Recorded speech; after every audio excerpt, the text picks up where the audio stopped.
Why did Pope Benedict XVI resign the papacy on February 28th, 2013? This has been a big mystery for most of us, but we now have many more clues in the resignation of Pope Benedict XVI because of the testimony of Archbishop Viganò. Viganò was at ground zero when the Vatican Bank scandal broke out in 2010, 2011. This led to the Vatilink scandal and more scandals culminating in this 300-page dossier that was presented to Pope Benedict XVI months before he resigned. And so Viganò has really opened this up, and his role in this recent testimony isn't new. It actually goes back into his days with Benedict XVI in 2010 with this scandal at the Vatican Bank. So let's look at what the Vatican Bank is. Now, the Vatican Bank is officially known as the IOR, Institute for Works of Religion. IOR stands for the Latin Institutum Pro Operibus Religionis. That's the Institute of Works of Religion. Now, in newspapers and in news, they call it the Vatican Bank. I'm going to use the term Vatican Bank and IOR interchangeably. They refer to the same institute. Now, the IOR was founded in 1942 by Pope Pius XII, so it's a new institute. It's recent, within the last 100 years. And what's interesting about the IOR is it's not the property of the Holy See. It remains outside the jurisdiction of the Prefecture for the Economic Affairs of the Holy See. This makes it independent, and therefore many people have conspiracies about what it is and how it works. Now, the IOR is governed by a commission of 5 cardinals and a lay board of superintendents. Now, let's look at the scandal of the IOR, the Vatican Bank, going back to the year 2009. In 2009, Archbishop Carlo Maria Viganò, the same Viganò who released the 11-page document accusing cardinals and, yes, even Pope Francis himself, in 2009, he was appointed by Pope Benedict to the Secretary General of the Vatican City Governorate. This elevated Viganò to be the second-ranked Vatican administrator to Pope Benedict XVI, second to the Secretary of State. Now, from 2009 to 2010, under Viganò's leadership, the Vatican City went from a 10.5 million negative deficit to a 44 million positive surplus under Viganò's supervision. How did that happen? Was Viganò really good at the stock market? No. It seems that this $54 million swing into the black, into the positive, was in fact not great investing, but the consolidating of hidden funds that were being used all over the place in Vatican City without oversight, off the books, not audited, not being accounted. And so it seems that Viganò and those with him consolidated all of these accounts and put them into one place to be seen. And so suddenly, the Vatican City went from a negative 10.5 million deficit to a $44 million surplus. $54 million, the equivalent of US dollars, suddenly appeared in the Vatican checking account. Now, not surprisingly, in September of 2010, that same year, the Italian government seized 23 million euros from the Vatican Bank, from the IOR, and alleged that there was money laundering conspiracy going on with the IOR. It fell under the anti-money laundering laws of Italy. About 6 months after the money was seized, on March 27th, 2011, Archbishop Viganò, the same Viganò, addressed a letter to Pope Benedict XVI describing the financial corruption in the Vatican Bank, the IOR. Now, just a few weeks later, Rome's Attorney General released the 23 million euros, those assets, back into the Vatican Bank. So the charges of money laundering were dismissed or taken care of somehow. A few months after that, on August 13th, 2011, Pope Benedict XVI removes Viganò from within the Secretariat of State and instead appoints him as papal nuncio to the United States of America, where he will live in Washington, D.C., next to Cardinal McCarrick and Cardinal Wuerl. Now, Reuters reported that Viganò was unwilling to take this assignment, but Benedict XVI insisted, and so Viganò said yes. Why did Pope Benedict do this? Well, it seems that Pope Benedict knew that he could trust him to go and make an honest investigation into the alleged corruption of the infamous Cardinal McCarrick. We now know that because of the 11-page testimony that Viganò released. Well, just a few months after this happened, in May 2012, a journalist, Gianluigi Nuzzi, published a book called His Holiness, The Secret Papers of Pope Benedict XVI. This is the controversy known as Vatilinks, or it's like WikiLeaks, but it's the Vatican, the Vatilinks scandal. And this book included letters by none other than Archbishop Viganò. Just a few days later, on May 23rd, 2012, the Pope's butler, Paolo Gabriele, was arrested by Vatican police, not Italian police, but by the police force of Vatican City itself. And the next day he was charged. And on the very next day, May 24th, 2012, the head of the Vatican Bank was fired. So they arrested the butler, and then the next day they fired the head of the Vatican Bank. That head or president of the Vatican Bank was Ettore Gotti Tadashi.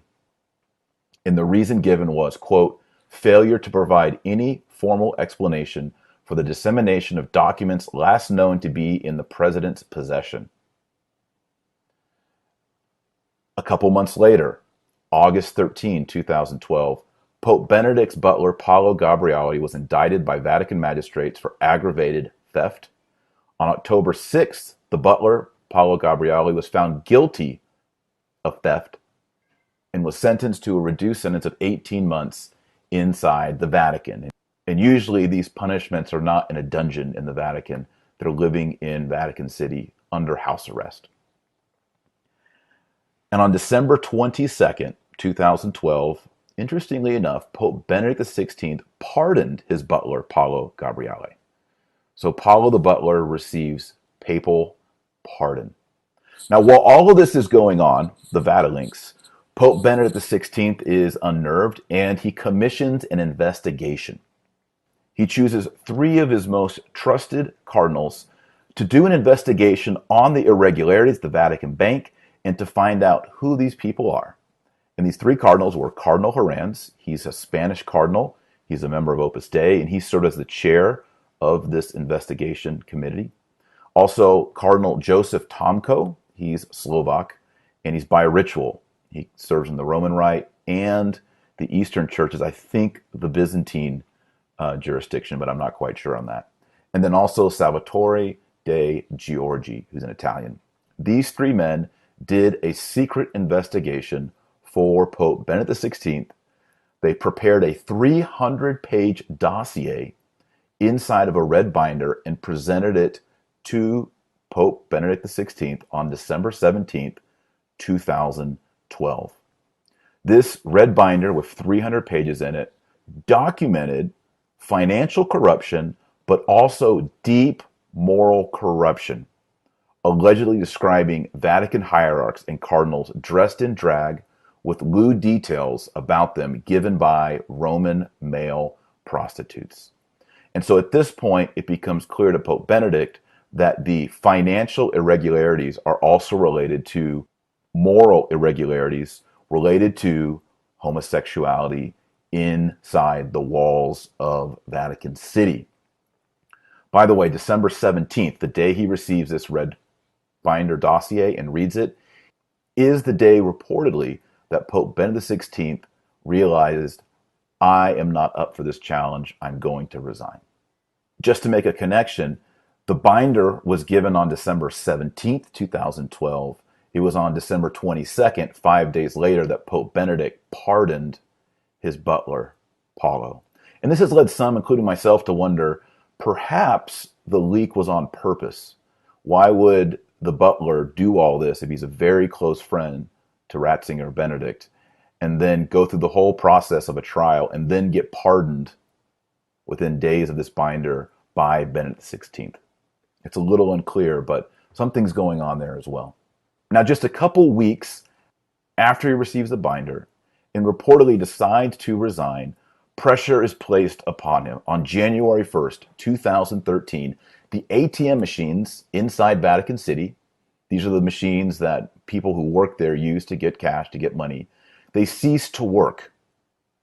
And all the Vatican bank accounts are reportedly closed, so much so that the Sistine Chapel, the Vatican museums, can only accept cash because the systems are down.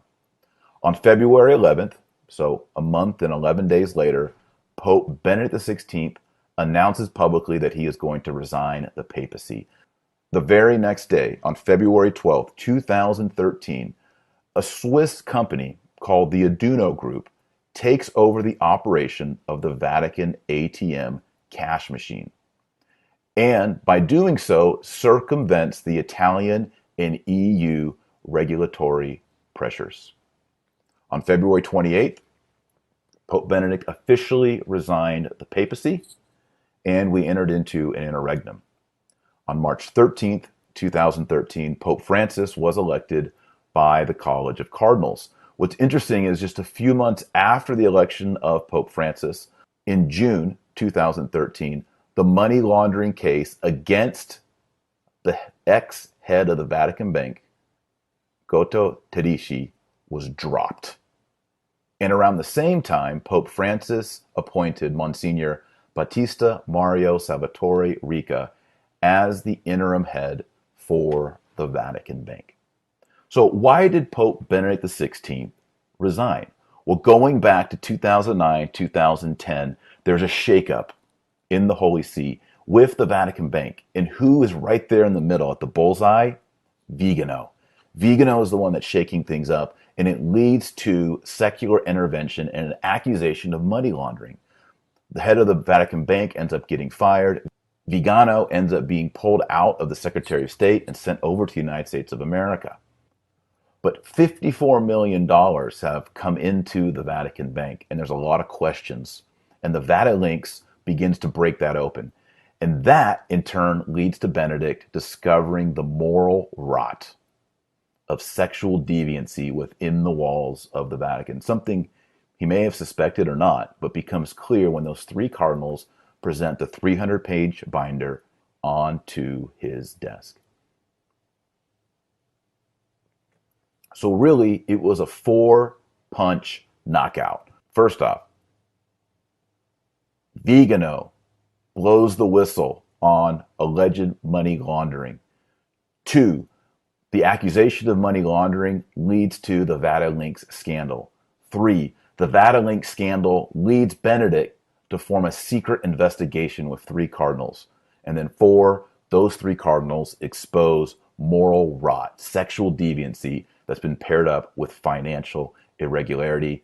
This is what moves the Pope to resignation. And just to make sure there's enough pressure on him to actually do it and to do it quick, something funny goes on with the Vatican banks beginning on January 1st, 2013. And it seems that the powerful cardinals, the powerful hierarchs within Vatican City wanted it to happen fast because they don't want the contents of that 300-page dossier released to the public, because there is moral scandal in those pages. Now, that binder was left for the successor of Benedict, who is Pope Francis, but nothing has been done. And what we've seen in the years to follow is that those who were opposed to Benedict XVI, theologically, but also on administration, have been reinstalled, reinstated, and promoted.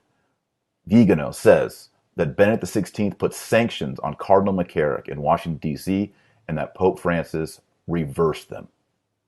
If that's the case, we can see that within the walls of Vatican City, not just cardinals working secretly, but Pope Francis himself has been undermining the investigation that was prompted by Viganò as far back as 2010.